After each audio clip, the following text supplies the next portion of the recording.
और साथ ही साथ मेरा मैं एक ही प्रश्न पहले कीजिए। इसी के साथ करूँ जी कि एक ब्राह्मण होने के नाते अच्छा, हमारा धर्म क्या है और हमारा कर्म क्या है, इसका हमें ठीक।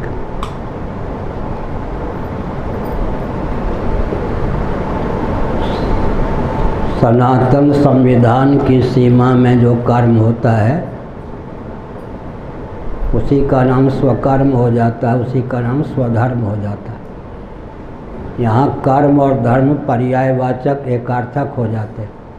स्वकर्मणा स्वधर्मेण, गीता माया है नहीं, स्वकर्मणा तमभ्यर्च्य स्वधर्मे निधनम श्रेयः। कर्म और धर्म पर्यायवाचक हो जाते हैं। अगर संविधान की सीमा में कर्म हो तो उसी का नाम धर्म हो जाता है, ये हमने बता दिया। ब्राह्मण जो है, ब्रह्म और वेद, ब्रह्म सच्चिदानंद स्वरूप परमात्मा, और वेद जो उनके निश्वास भूत हैं, जिनके द्वारा हमको ब्रह्म के वास्तविक स्वरूप का ज्ञान हो सकता है, ये दोनों के सन्निकट जिनका जीवन हो उनको ब्राह्मण कहते हैं परंपरा से। ब्रह्म का अर्थ शब्द ब्रह्म वेद भी है, ब्रह्म का अर्थ परब्रह्म भी है।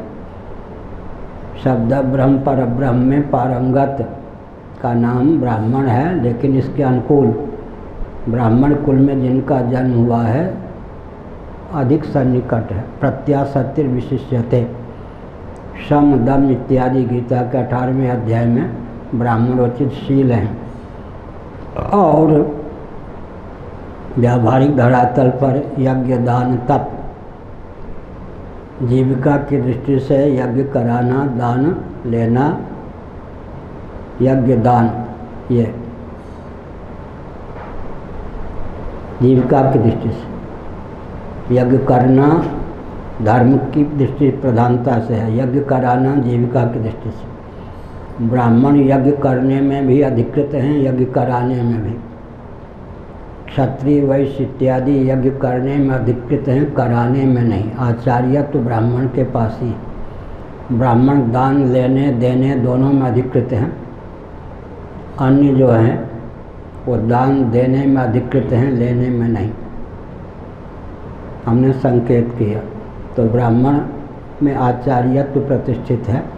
ब्राह्मण वेद पढ़ने पढ़ाने दोनों में अधिकृत हैं, अन्य पढ़ने में अधिकृत हैं, क्षत्रिय वैश्य पढ़ाने में नहीं।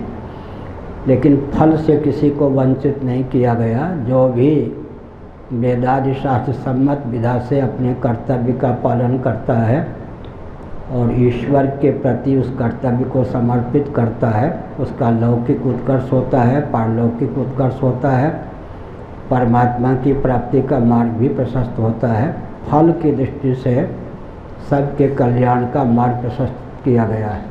शिक्षा, रक्षा, अर्थ और सेवा के प्रकल्प समाज में सदा संतुलित बने रहें, इसलिए जन्मानुरूप वर्ण, वर्ण के अनुरूप कर्म, या जन्म के अनुरूप वर्ण, वर्ण के अनुरूप आश्रम, वर्णाश्रम के अनुरूप कर्म।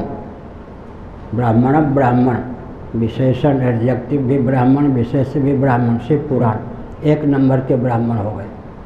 क्षत्रिय ब्राह्मण जीविका आदि के लिए क्षत्रियोचित जीवन यापन करते हैं, जन्म से ब्राह्मण हैं। वैश्य ब्राह्मण जीविका वैश्योचित ढंग से यापन करते हैं, जन्म से ब्राह्मण हैं। शूद्र ब्राह्मण जीविका शूद्रोचित ढंग से अर्जित करते हैं, जन्म से ब्राह्मण हैं। तो शिव पुराण के अनुसार 1 नंबर के ब्राह्मण वो हैं जिनमें पूर्ण रूप से ब्राह्मणत्व उच्छलित है। विशेषण भी ब्राह्मण और विशेष भी ब्राह्मण, ब्राह्मणोचित शील संयम का परिचय देते हुए जीविका अर्जित करते हैं और जन्म से भी ब्राह्मण हैं। ठीक। तो शिक्षा, रक्षा, अर्थ और सेवा के प्रकल्प, स्वच्छता के प्रकल्प समाज में सदा संतुलित रहें और कर्तव्य का निर्धारण हो जाए। हर व्यक्ति की जीविका जन्म से सुरक्षित रहे तो अर्थव्यवस्था कभी असंतुलित नहीं होगी। हर व्यक्ति की जीविका जन्म से सुरक्षित रहे, हर व्यक्ति दुर्व्यसन से मुक्त रहे, तो वर्णाश्रम को मानने पर अर्थव्यवस्था कभी असंतुलित नहीं हो सकती। रक्षा की व्यवस्था भी संतुलित रहेगी। ब्राह्मणों को कहा गया कि आप चारों आश्रमों में अधिकृत हैं, सामान्य नियम। क्षत्रियों को कहा गया कि संन्यास के अतिरिक्त 3 आश्रमों में अधिकृत हैं। आप भी सन्यासी होंगे तो रक्षा की व्यवस्था संतुलित नहीं रहेगी। वैश्यों से कहा गया कि वानप्रस्थ संन्यास का दरवाज़ा मत खटखटाइए। आप भी वानप्रस्थ होंगे, सन्यासी होंगे तो कृषि, गौरक्ष, वाणिज्य के प्रकल्प, अर्थ के प्रकल्प समाज को संतुलित रूप में प्राप्त नहीं होंगे। शूद्रों से कहा गया कि आप भी गुरुकुल का, वानप्रस्थ आश्रम का, संन्यास का दरवाज़ा खटखटाएंगे। सेवा के प्रकल्प, कुटीर उद्योग, लघु उद्योग संतुलित नहीं रहेंगे। तो जनसंख्या की दृष्टि से भी ब्राह्मण की जितनी संख्या होनी चाहिए उतनी होती थी, बिना परिवार नियोजन, बिना गर्भपात के। क्षत्रियों की जितनी संख्या होनी चाहिए थी, धर्म युद्ध के लिए तैयार रहना था, उतनी होती थी। वैश्यों की, शूद्रों की जितनी संख्या होनी चाहिए थी उतनी। हर प्रकार से सुमंगल था। हर व्यक्ति की जीविका जन्म से सुरक्षित थी।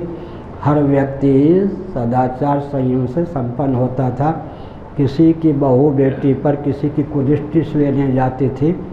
वर्ण, आश्रम, वय, प्रवर, गोत्र, इन सब का ध्यान रखा जाता था। अब काम शास्त्र की दृष्टि से भी किसी की बहू बेटी किसी के द्वारा तिरस्कृत हो सकती है, घर में भी तिरस्कृत हो सकती है।